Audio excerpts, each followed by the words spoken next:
Thank you for joining us today. It's great to see people turning out and tuning in from across the country, whether you're sneaking in on from your lunch break out west or winding down your day from down east. My name is David McKie. I'm the managing editor here at Canada's National Observer. I oversee opinion pieces, data-driven stories, and investigative work. So let's dive in. We are in the thick of the election season. And just before we started, we were trying to figure out what day this was because it just seems like it's been going on forever. But I think we're safe in saying that the 28th is when people vote. I So, think so. yeah, I think so. Yeah. So we're in the thick of it. And yeah, April 28th is the big day when the rest of the people who haven't already voted vote. Millions have already cast their ballots in record numbers that suggest a high level of engagement. And whether you have already cast your ballot or you're still weighing your options, chances are your conversations, like the one we're about to embark on, have been circling around a few big themes: affordability, trade, and climate, which unfortunately has been overshadowed by energy. But this election isn't only about these three main policies. It's also about the way information about them has been spun for electors. Now, we call this spin misinformation, or in more serious and egregious circumstances, disinformation. And we're seeing media reports about a surge of fake political content. A recent report by the Media Ecosystem Observatory found that more than a quarter of Canadians are being exposed to more sophisticated and politically polarizing fake news.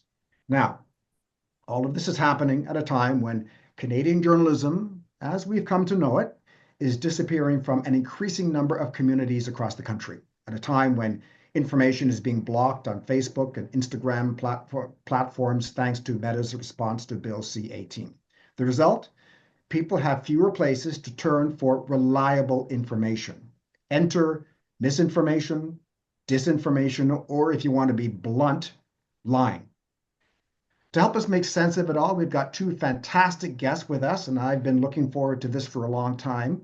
Max Fawcett is the lead columnist at CNO and the 2023 winner of the National Newspaper Award for Columns. Some of you might already know his work from Twitter and Blue Sky, where he's never really shied away from robust, politically charged discussions. I think that's fair to say, Max, eh? Fair Yeah. enough. Yep.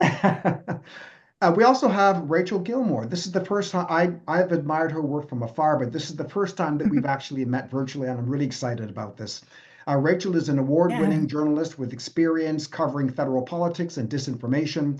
She recently launched the Bubble Pop Media, where she's bringing clear, sharp political reporting to TikTok and Instagram. Now, both Max and Rachel have spent a lot of time cutting through the noise and calling out disinformation. So I'm excited to dig into this conversation. We're going to go for about 40 minutes or so, and then we're going to turn things over to you folks to dive in with your questions. So I hope we can squeeze in as many as we can. But I'm going to start things off. So before we get started, if you aren't a current subscriber to Canada's National Observer, I encourage you to take advantage of our April sale at nationalobserver.com/subscribe or donate to support more events like these to nationalobserver.com/donate. All right. So let's start. Rachel, this one's for you. You've built an impressive social media following with over 480,000 collectively, and I'm sure that number is growing. And you've been at the forefront of political reporting, especially in digital spaces. But this moment of visibility comes with its own challenges, as I'm sure you're well aware. What have the last few months been like for you navigating journalism, disinformation, and a lot of harassment? I think mostly tiring, but I feel like most reporters would probably, most journalists would probably say the same thing right now because of the election campaign. So that's sort Mhm, of the overarching vibe is just pure mhm, exhaustion. Um, Yeah, it's been really interesting, particularly in the last few months has been the period of time where I've gone fully independent, which has been a total whirlwind experience, but really incredible. It's given me the opportunity to really spread my wings journalistically and experiment more than I may have otherwise been able to within a sort of mainstream media model or with the nonprofit that I was helping launch a newsroom for out of the States. The election campaign specifically has been really fascinating to cover. I think that something that's less new is the fact that it's actually pretty easy, thanks to the incredible work of the reporters who are following the politicians, as well as, CPAC feeds and things like that, to be able to cover the campaigns from a distance. But it's been really rewarding to reach people directly through these platforms that they're already scrolling on. And I think I'm kind of converting some people into becoming political nerds, which is super fun. I got that feedback on my Twitch stream the other day from someone. They were like, my wife hated politics and now she's addicted to it. And I'm like, yes, slowly but surely I'll get all of you. So yeah, I think that it's really incumbent on us as journalists to, at the end of the day, what we do is we communicate information to the public. So I think that it's really incumbent on us to take up space in these platforms that will otherwise be filled up by, as you mentioned, those folks who spread mis and disinformation. So if you have those journalistic skills, that journalistic background, then we really should appear on these spaces. Although the flip side, as you mentioned, is that with increasing visibility also comes more harassment, especially if you're, a young woman. I'm less young every day, but some Mhm. people still put me in that category. So, yeah, and it's even worse if you're a woman of color. And so, my very existence, I think, in the fact that I'm not overly apologetic for being, girly sometimes and making some jokes every now and then, trying to keep things accessible and personable, has really pissed off a lot of especially men online. And that has resulted in a lot of harassment. But more so lately, there was a time when the harassment was probably the loudest thing. But as I have continued to demonstrate, my commitment to doing journalism and to reporting factual and researched information, that has really started to be drowned out by folks who are just genuinely engaging with the material, which is fantastic and really rewarding to have those kinds of conversations. Although I still get a lot of weirdos, but Mhm. at this point, I just kind of use it as fuel. Mhm. Yeah. Now, there's a reason that you ended up with us, and we're grateful to have you. Yeah. But it didn't start out that way. Do you want to give us a bit of the backstory about how you ended up here? For sure. I mean, first and foremost, thank you to you guys Mhm. because it was really, it just was a really wonderful moment to get that call from Jimmy and Mhm. find out that the National Observer is interested in the kind of, fact checking and journalism that I have to offer. That was really, validating and kind. So thank you to you guys for that. You guys should all subscribe because the National Observer are really good people. So yeah, it started out with CTV reaching out to me. They reached out to me, folks. Okay. So, like, I wasn't pitching Mhm. myself. And, it's not like my online existence is an unknown. Like, I think that people have seen me be a little scrappy and a little playful on my socials. And they invited me on for just a brief little fact checking segment every Friday on your morning. I was super excited. We did an initial segment and they announced it on air. And, I think any of us who do more independent work or even just do hits anywhere, you don't advertise it until they're making it very clear this is happening and saying it publicly because you never know what could happen. But they said it on air. So I formally announced it on my socials linking to this segment. And Twitter specifically just erupted. And I think that this is where it gets into something that I find to be a much bigger issue, which is I guess I'll take a step back. Ultimately, CTV caved to that online eruption, which was trolls primarily, but also a lot of male columnists like Brian Lilly participated, Terry Glavin, and Joe Warmington as well. And then Pierre Poilievre's, the man who was Pierre Poilievre's main spokesperson up until just days before the election, also participated in this. But all of the critiques that were levied at me were more based on vibes than any actual critiques of my work. And the few critiques of things like the arson story that I reported, I can easily explain and contextualize. None of it's outside the realm of what journalists have.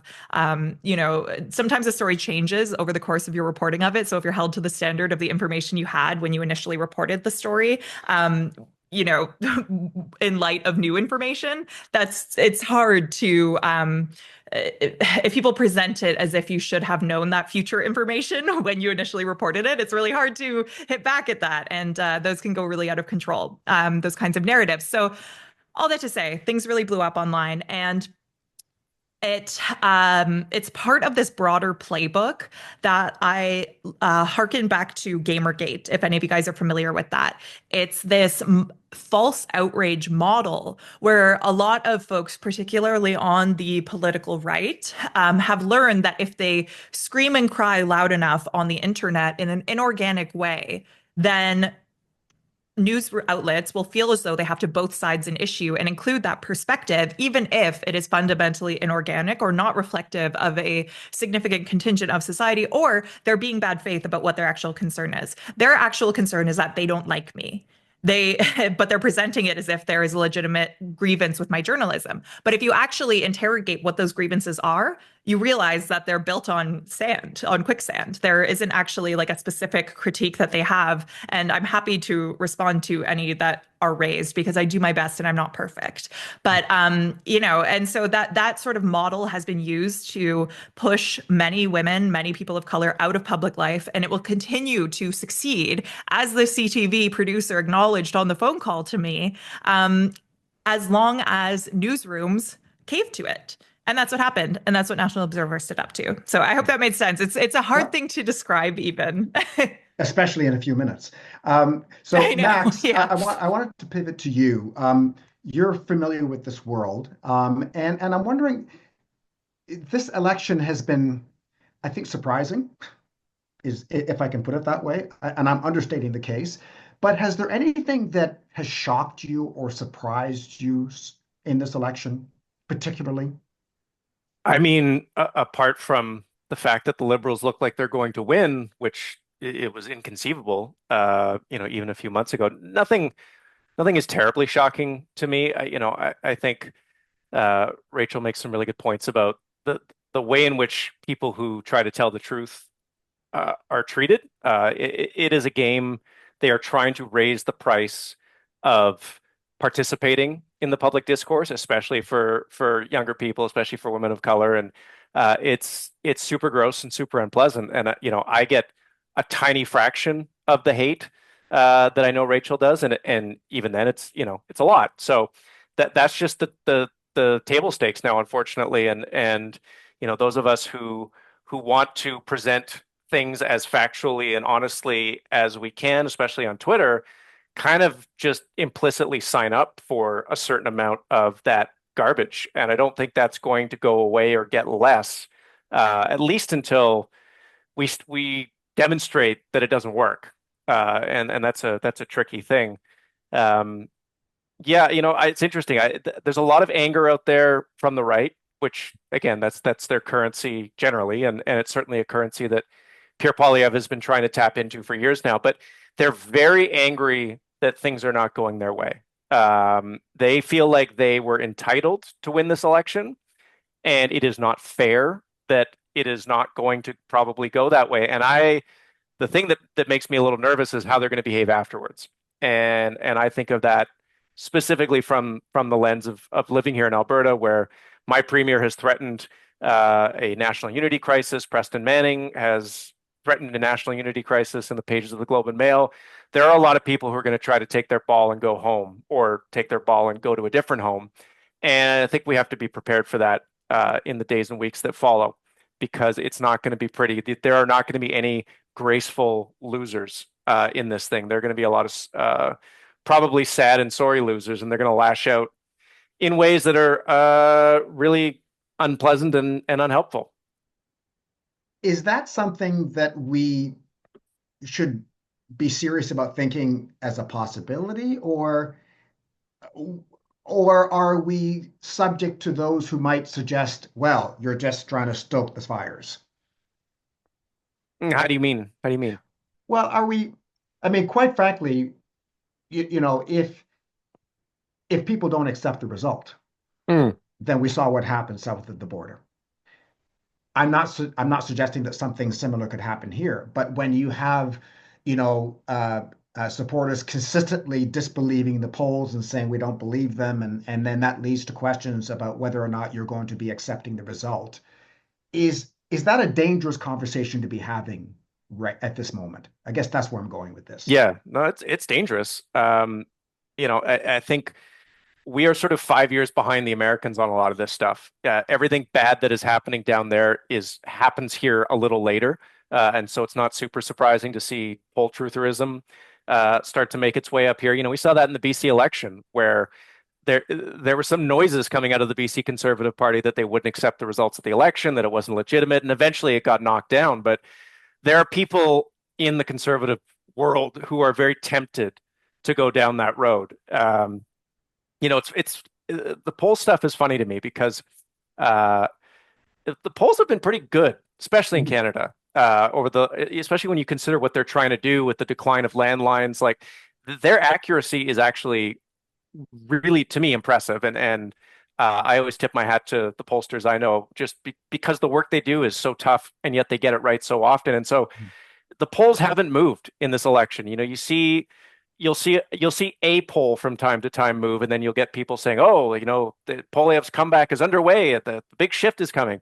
It's not happening. They haven't moved. The polling aggregators who sort of add up all the polls, which really how we should be looking at them, not individual polls, but the universe of polls. Um, they're where they were at the start of the election. The Liberals have a lead. They have a big lead in Ontario. They have a big lead in Quebec. They have a ginormous lead in Atlantic Canada, and Alberta and Saskatchewan are what they are. Um, and so I think there's a temptation sometimes, certainly on the part of um, pollsters, ironically, but also the media, to sort of present a race that has more action in it than it really does. Um, I think when the votes are counted on Monday, I think things will look pretty boring compared to the way the polls have been showing over the last few weeks. But yeah, there are people who are going to be tempted to blame anything other than the campaign that Pierre Poilievre and Jenny Byrne ran. They'll blame the media, they'll blame the pollsters, they'll blame baby boomers, which, given my previous statements on that issue, I'm a little conflicted there. But there's going to be a lot of blame for anything other than the Conservatives have run a terrible campaign for the moment that we're in, and Canadians didn't want to elect them as the government. That's Yeah. just the long and the short of it. Yeah. So, Rachel, you've been doing Fact Check Fridays with Canada's National Observer, where you separate Yeah. fact from fiction of the week. What's the With Emily current? Barron Cadloff, That's right. I should That's add. right. So now that we're heading into the final stretch, like is there anything that stood out that surprised you at all? Um, I think the only thing that it doesn't really surprise me, but I find it kind of disheartening is the things that we do fact check. And, often we're not the only ones fact checking these claims. And then they just keep saying the thing that's already been widely fact checked. Like I'm kind of like I find myself wondering, and I it's just frustrating because once multiple media outlets fact check you on something, you'd think maybe at some point you'd start to think, oh, I should maybe stop saying this because it's pretty clear now that this is a lie. But the problem is when our information ecosystems are so stratified and so siloed, I guess. Maybe the people who they're trying to reach with that misinformation aren't necessarily going to believe the fact checks either. And to be fair, some of the fact checks do come down to, this person says they won't do this, this person says they will do this. So, it can be a he said, she said in that sense. But, like, for example, this latest report from the government website about a dystopia that is in Canada's future that the authors explicitly said was not a prediction continues to be framed as a prediction by Pierre Poilievre. That's just one example. And also, I think that the other thing that's difficult, and this is something that I personally come up against a lot with the kind of reporting that I do, is I I don't know if you guys ever watch Infoman on Radio Canada, but I was chatting with the Infoman the other day, and he said to me that he's like a dog. if there's a lot of bones in a certain area, that's where he's going to go. So if you don't want him over there, don't put a ton of bones down. And what's difficult is while there is stuff to fact check from every campaign, it is not even comparable. There's so much more from the Poilievre camp. So it's difficult to accurately cover these lies while avoiding purely the perception of bias. And you can't sacrifice reality to avoid the perception of bias. And that is sort of the intrinsic thing that I think a lot of folks in Canadian media struggle with in covering specifically the Poilievre iteration of the Conservatives. So that's been something that's been on my mind a lot because it's really hard to navigate. I mean, if one guy's lying way more than the others, are you supposed to pretend he's not? What about the issue of trade? I knew that trade would be an issue and Trump would be an issue, but I guess I was surprised to the extent that it has really controlled the narrative. Uh, is it possible for disinformation to take hold and shape the debate over trade, Max? Or is it just it is what it is? You're dealing with Trump. You have to be flexible. How do you look at that? I mean, I think yeah, it is. In the near term, I think that the facts of what is happening and the pace at which it is happening is so striking that it's really hard to kind of bend people's perception with misinformation. But you are seeing a very polarized response to that issue. There's a poll that was out recently that said that asked people to rank their top issues. And of the people who ranked Trump and trade one or two, the Liberals had a 45-point lead. So conservatives just don't think this is as big of an issue as almost everyone else in the country. And so they are more likely to interpret it or view it through a prism that is more prone to disinformation, whether it's Joe Rogan, whether it's some, Twitter influencer, anyone who is saying the things they want to hear rather than the things that are true. I think the advantage that we have in Canada right now, and it's one that we really should be, I think, a little more thoughtful about, is we have we have this thing called the CBC that is a very useful buffer against attempts to weaponize misinformation. Part of the reason why, Trump won, and part of the reason why the American information space is more damaged than ours is because they really don't have the same sort of legacy institutional state broadcaster. They obviously have PBS, and they have oh gosh, what's the other one? They have National Public Radio. NPR, yes, yes, yes. But it's very poorly funded, and just doesn't have the same clout and standing as the CBC does. And this is why the conservatives want to defund the CBC, is they know what the CBC does. It is not this sort of propagandizing operation that exists to elect liberals, but it is a grounding operation in the truth. It exists, and it is loyal to the facts in ways that new media, including Canada's National Observer, we are loyal to the facts, but we're not sort of institutionally bound to them the way the CBC has to be, and that is why the conservatives are gunning for it. And so, yeah, for now, I think we're safer from the kind of spread of misinformation from the South. But again, if the Trump administration, if people in his orbit decide that they want something that we have here, they will use those tools to the fullest advantage possible. And we should be thinking in the same way that we're thinking about spending more on military defense, where we're going to buy more submarines, we're going to buy more equipment. We should be investing more in the infrastructure that protects us when it comes to information. So when it comes to disinformation or misinformation, I would suggest that climate change has been a victim. Carbon pricing, et cetera.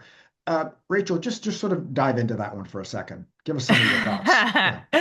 I mean, yeah. It's been a victim of a two-fronted attack, which is on Mhm. the one hand, mis and disinformation. It's been a favorite target of like Jordan Peterson and stuff, particularly in the form of what I think it was CCDH came out with this report, but frames as the new kind of climate denial. The old straight up denialist rhetoric is out. Mhm. There's this newfangled kind that's in where it's like, oh, it's not as bad as you think, environmentalists are overblowing it. It's a lot of the rhetoric that you hear from, Jordan Peterson types. And so there's that front, the mis and disinformation front. And then there's the fact that the Trump issue is just overtaking everything. And so you're getting a lot more consensus within Canada of, when it comes to building pipelines or, taking steps to protect us from the Americans,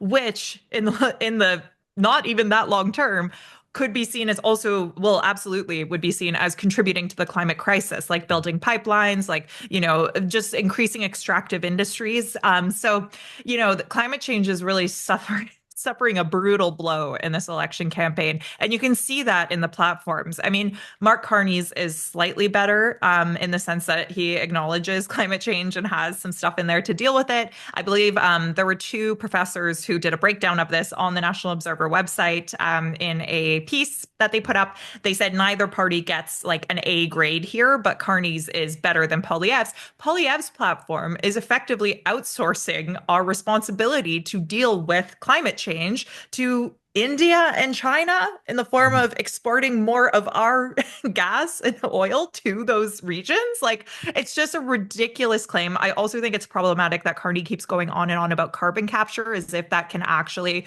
fully offset and, we can extract as much as we want, provided we have enough carbon capture technology. I just think that that's a bit of a risky road to go down as well.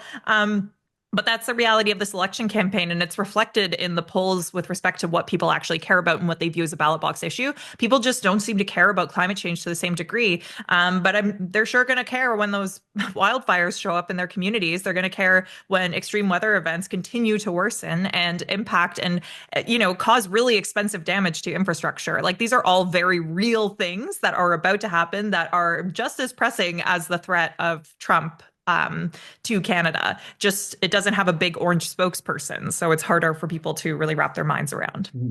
Max, the degree to which climate change has been weaponized, and I think that we can all agree that the conservatives have done a very good job, axe the tax, et cetera, et cetera.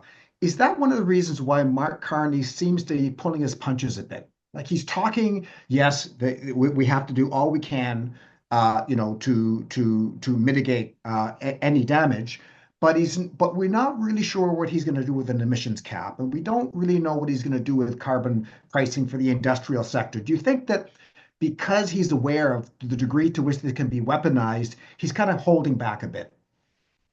I think he's holding back because he wants to win the election.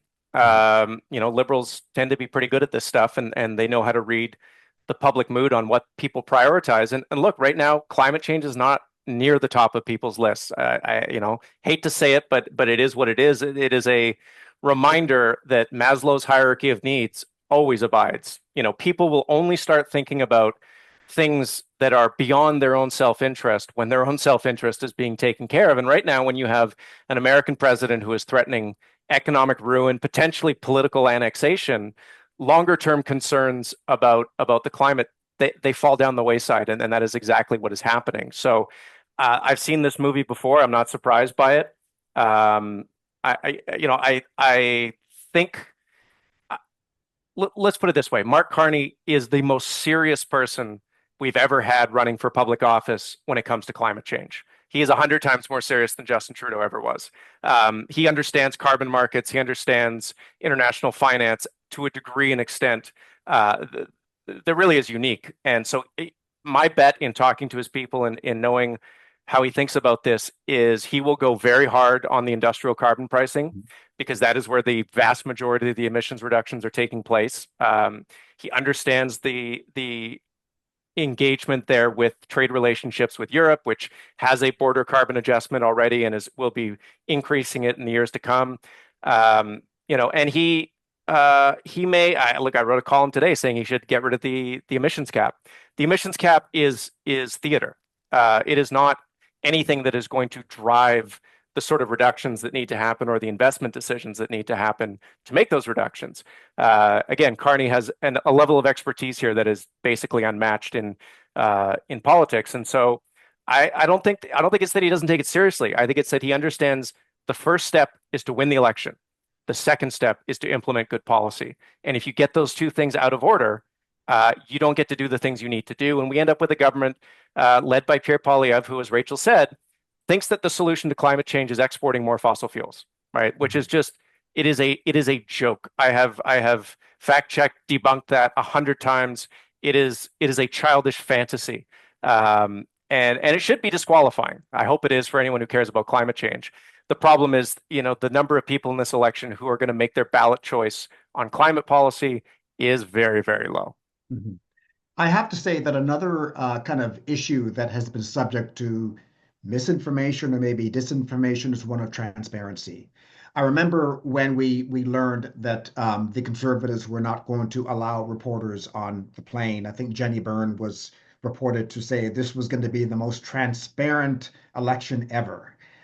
Um, I'll let you two weigh in on this, but that's certainly not what's happening.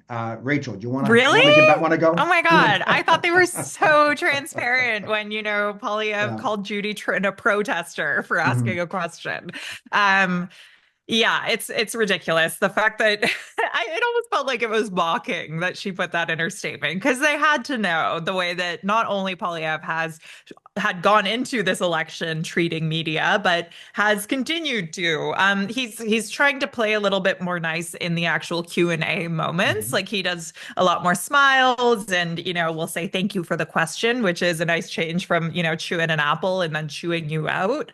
But yeah, it hasn't been transparent. The fact that there's no follow-ups allows him to just talk for 2 minutes, giving talking points uninterrupted, and you don't get to press on, hey, you didn't answer my question. Could you please do that? The fact that there's four people who get to ask a question, and reporters on the campaign trail have said that the conservative staff have tried to pressure, particularly the less experienced folks. There are very experienced local media, but they'll, try to press the less experienced folks to reveal their questions ahead of time and then, choose accordingly. That is so messed up. And if the liberals were doing this, imagine what we'd hear on the campaign trail. Like, just imagine the outcry. It is ridiculous. It's not transparent, and it is an affront to democracy, frankly. If you truly believe in your convictions and your ideals and the things that you want to implement if you are elected to be a prime minister, you should have the balls to be able to answer questions about those convictions and ideals.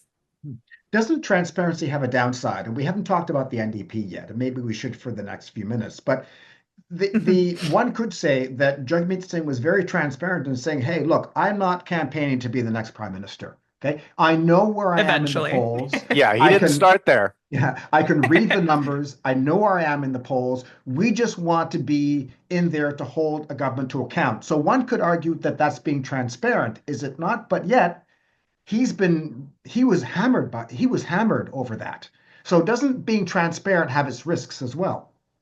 Max. Uh, I felt uh, like that was kind of smart. What did you think, Max? Yeah, it was one of the few smart things I think he's done in this campaign. When he was saying he was running for prime minister when the polls had him at 10, 12%, that was laughable. I think it's more honesty than transparency. Transparency is being accountable to people, letting people travel with you, follow you, shoot video of you. There's all these stories about how the Poilievre campaign won't even let reporters shoot video of Poilievre interacting with his supporters in public, which is their right. Um, this is I'm sure they hate to hear this, but it's fact. This is the Trump playbook. The Trump playbook was to isolate the mainstream media, bring in these influencers, bring in these sort of alt-right media sources, podcasts, whatever, and just sort of broadcast their message through those channels. And the problem is we don't have the problem. The good thing is those channels are not as strong or not as wide as in Canada as they are in the United States. So that message, that strategy hasn't worked. And ironically, Polyev is absolutely getting killed among baby boomer voters. And guess what? Baby boomer voters, where they tend to get their media, the mainstream media. They tend to watch the National. They tend to read their newspaper. And his strategy of not communicating with the mainstream media, of antagonizing them, is backfiring because his message is not getting out to this demographic that, by the way, votes in very large numbers. I think there's sort of a delicious irony in how that strategy is unfolding, but we shouldn't miss the fact that the strategy itself is sort of inherently undemocratic, unaccountable, and the kind of stuff that you would see in, a country like Hungary or, Romania, where you basically have a political party catering only to its own media ecosystem rather than trying to communicate with the broader public. Just one question before we get to the audience, because I'm seeing there's lots of questions here, and we want to get to as many of them as we can. It surprised me the degree to which the NDP has become a non-factor. Has it surprised you guys? No. No? I was on Canada Land a month or two ago, basically saying that the NDP was going to get wiped out. Okay. I think as soon as Trump showed up, it changed the calculus of this election. But the NDP has sort of been undermining the case for its existence federally for years now. I think Jagmeet Singh's leadership will, in time, go down as probably the most disastrous of any NDP leader in my lifetime. Um, he was weak when he should have been strong, and strong when he should have been weak. He could have brought this government down in September. I think Polyev would have won the election, but they would be the official opposition. Mark Carney would never have had the opportunity to run for the leadership, but he did not have the courage required to sort of make that big move, and the result is going to be probably 6 to 10 seats. Now, can the NDP rebuild from there? Sure, but they have to go back to the drawing board and figure out who they are as a party. What do they stand for? Who are their voters? And it can't just be educated urban people, because guess what? The Liberal Party owns that vote now. The NDP has to figure out who it is. Rachel? Well, I would say that like I didn't really know what to expect, but I do think that the fear factor associated with Polyev because of his similarities to Trump made it not super surprising that a lot of progressives would coalesce behind the liberals to try to because Polyev is polling at numbers that saw Harper win elections, so it's not like the conservatives are dropping, it's that progressives are saying okay fine and voting, saying they're going to vote liberal. So I think it's less a factor of the NDP, although they've certainly made their mistakes, screwing things up royally so much as it is people just reading the room and recognizing that when we're looking down south and seeing what's happening there, that we don't want to have these progressive voters are saying they don't want to have a similar guy in power here. So I do think that it's a bit unfair to say that Singh has been totally ineffective. When you look at things like pharmacare, when you look at things like dental care, I do think that the NDP had some victories in that respect. That you kind of do got to hand it to him for that. But overall, I think that particularly in this election campaign, there have been a lot of mistakes made. Some of them are very online mistakes that I've seen on like TikTok and stuff, like throwing creators under the bus after initially collaborating with them, things like that are just unforced errors that were alienating people. So yeah, it's been an interesting and weird as hell campaign because we're living through an interesting and weird as hell time. Okay, I've got a few audience questions here. So, Rachel, I'm going to stay right there. This is from Rob. Is the churning of the news, the 24-hour news day, destabilizing in that it doesn't allow time for proper debate and for a consensus to arise? So, what do you think? Um, well, I think that there are really great discussions and debates happening on some of these news outlets. Like, I'll tune into At Issue, I'll tune into Power and Politics, and you do get some really interesting conversations happening there that I certainly learn a lot from. But I do think that just having worked in that grind, I was a chase producer in my Yep. early days, booking guests for CTV for their 24-hour news channel in the summer. And I remember showing up one morning and I was told I had to find someone to talk about how to rescue those boys who were stuck in a Thai cave. Mhm. Um, and I had 2 hours or so to do it.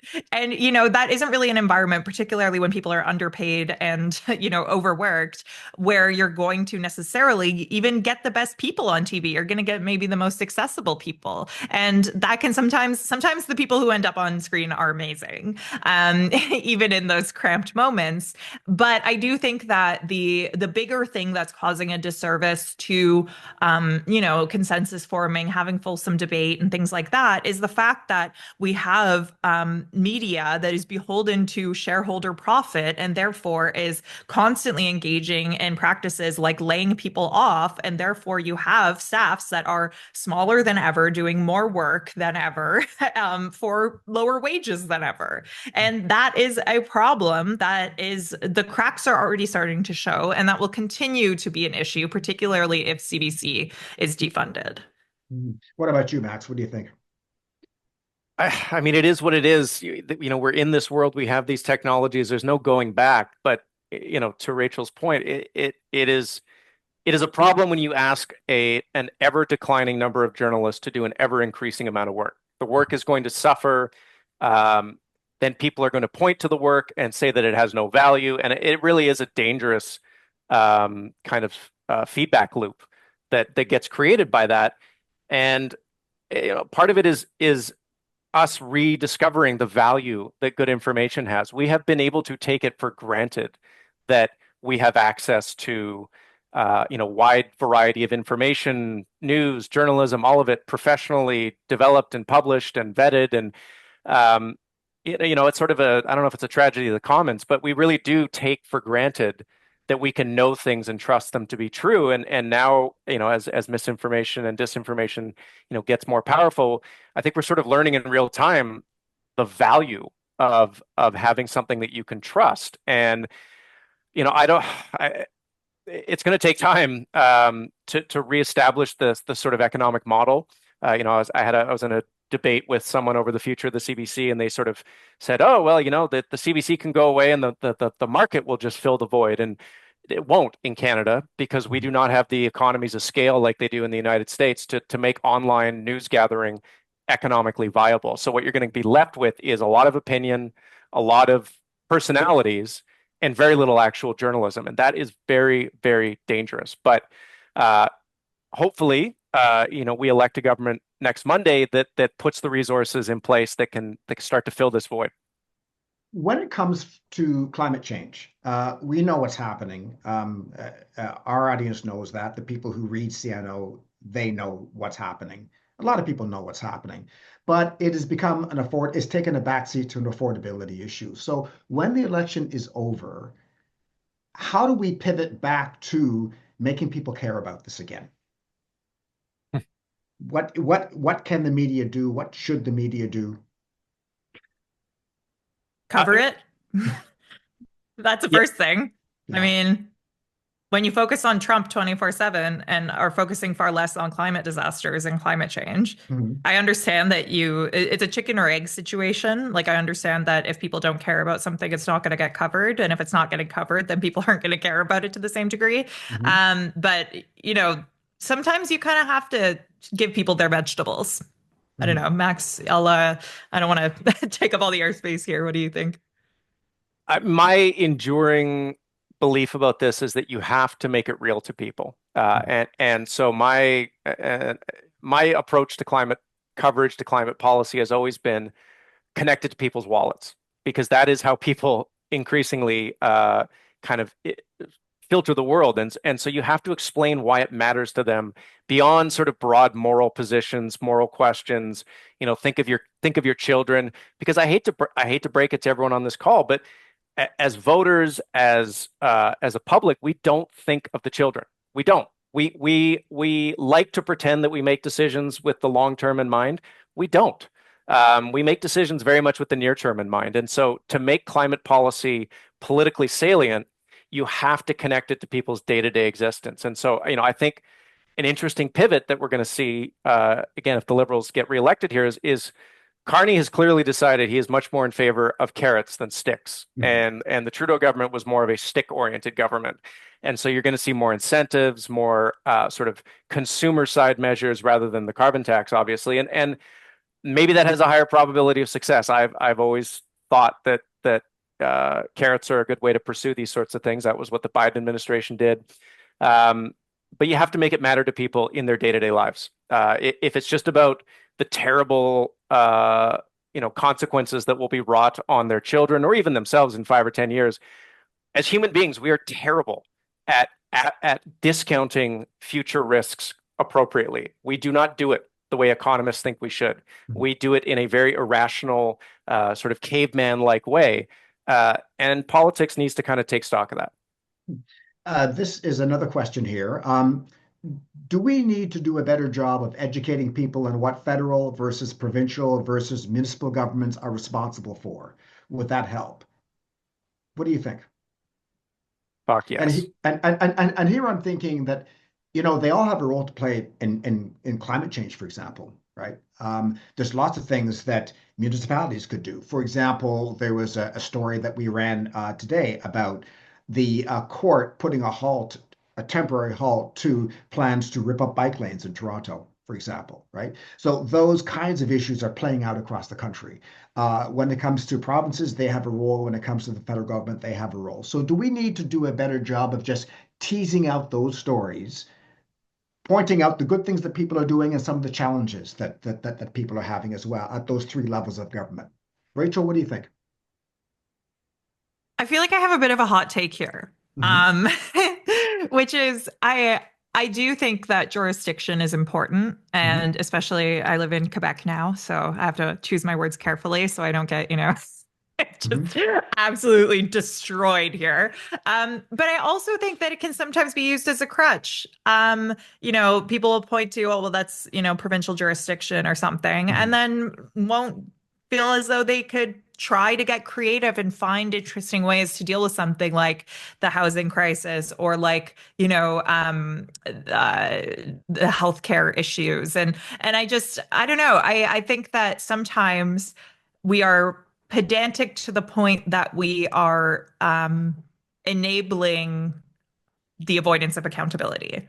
And so I think that more education is never a bad thing. But I also think that it's okay to hope that, particularly when it comes to issues that maybe aren't of federal jurisdiction, but are in a crisis, Hmm. to expect federal politicians to find creative ways to help. Hmm. Okay, Max?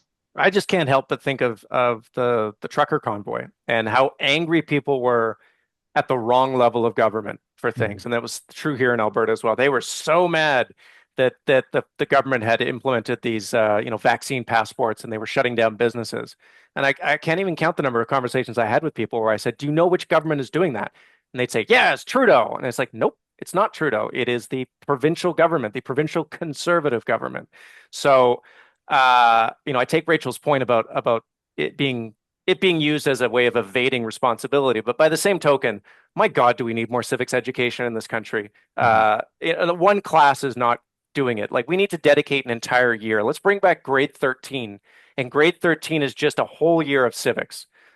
Because if you, My civics class was taught by the gym teacher yeah, at my yeah, high well, school. there you So go. Yeah. I had to do a lot of catching up. Like we treat it like it's not a serious thing, and then we're surprised when people don't understand how their country works. We have to treat it the same way that we treat mathematics education or English education. Like it is a crucial part of your development as a member of a of a society, and we just don't have that right now. And I would hope that that is something that conservatives, liberals, New Democrats, everyone could get together on and say, yeah, we should have a much more comprehensive civics education program in this country. But Max, education's a provincial responsibility. So True. Well, just a very quick word. So what are you going to be looking for the next few days? What are you going to be watching for, Max? Uh, I'm already, to be honest with you, I'm already looking past the the vote on Monday. Mhm. My belief, and I've said this to a bunch of people already, that this thing is baked. Mhm. Um, and it's really about figuring out how the pieces start to fit in after the election result is Mhm. announced on Monday. I think people will be surprised at the speed at which it is called. I am sure that people in Alberta will be upset again that the election is over before it gets to this, the votes are counted here.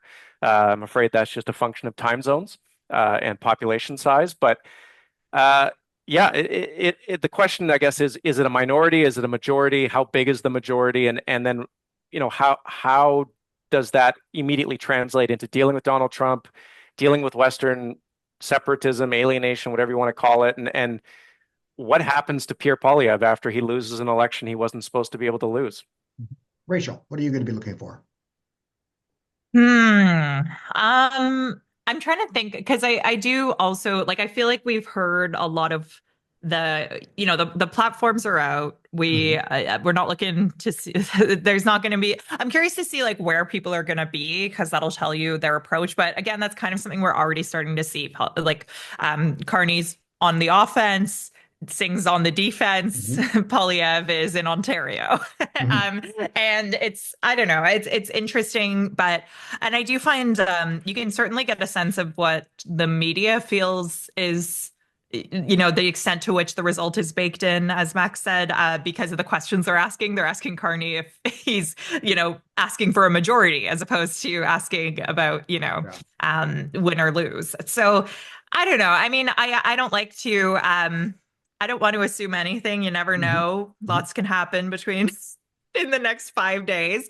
But yeah, I'm just going to be interested to see what the campaigns do as they maybe become either increasingly desperate in the days ahead or maybe a little cocky in the days ahead. Like that, Mhm. that could be a bit interesting to see if they try anything different or radically, do anything crazy. I'll Okay. definitely keep my eyes peeled for that. Okay, well, that seems like a good place to end the conversation. Unfortunately, we're running out of time. So thanks a lot. And I guess I'll be looking for probably like the closing, what the closing messages are going to be. And are the liberals going to be avoiding talking about a majority, giving us a majority? Although I noticed that National Post had a story headlined Melanie Joly was calling for a majority, although the story wasn't really about that. I think we already know what the closing line for the Bloc and the NDP are going to be. We need a voice. Give us a voice there. And I think, the liberals and conservatives are basically going to be saying, hey, we're the ones who can do this, who can bring this home, to use Pierre Poilievre's words. So I'll be looking for those things as well. Hmm. So listen, before I I want to know sign how off, many times we're going to hear "lost liberal decade." You know, a I've few still more got a bingo times, sheet to. a few Yeah, more yeah, times, maybe one or two. a few more Can I times. can I Yeah, just jump in that I saw something in the Q&A that I just wanted to address really quickly. Someone yeah. asked about proportional representation. Um, look, I would love to see the liberals revisit electoral reform. Maybe if the conservatives, get 42% of the vote and get 110 seats, maybe they'll revisit it. Stranger things have happened, but nothing is going to move on that front until I think at least one of the big parties, if not both, are willing to consider it. But I'm a huge fan. I think it would make such a difference in terms of um, reducing the amount of polarization in our system. So fingers crossed that somehow that comes to the fore. Yeah. Hard to see how that's going to come to fruition if you have two dominant parties. It's in their best interest to have the status quo, but Totally. maybe, fingers crossed. I agree with you. Okay, so before we sign off, I just want to say a big thank you to our amazing panelists for sharing their time and insight with us today. Thank you, all of you, for being here and for your questions and interest in this conversation. The conversation will be posted on YouTube shortly if you want to rewatch. This year is a special one for Canada's National Observer. We are celebrating 10 years, 10 years of fearless, independent journalism at a time when so many Woo! newsrooms are shrinking and shutting down. We've stayed committed to telling stories that matter, holding power to account, amplifying voices that too often go unheard. So, as today's conversation showed, this kind of deep, fact based reporting is more important than ever, but we can't do it without your support. We just can't. So, if you liked what you heard or saw today and want more events like this, please consider subscribing at nationalobserver.com/subscribe. You will get unlimited access to all articles, exclusive newsletters, and special event invitations to events like these. Or if you're already a subscriber or prefer to support in other ways, please consider making a donation to at nationalobserver.com/donate. Every contribution, no matter how large or small, helps to fund important investigative journalism. So once again, Max and Rachel, thank you. I've looked forward to this since we began planning this days ago. Thank you very much for joining us, and we hope to, maybe we'll get to do this again soon. I hope so. Anyway, for now, have a good rest of the campaign. Okay, bye. Lots of fun. Thank Thank you, you so David. much, David. Thanks, Rachel. Bye bye. Bye.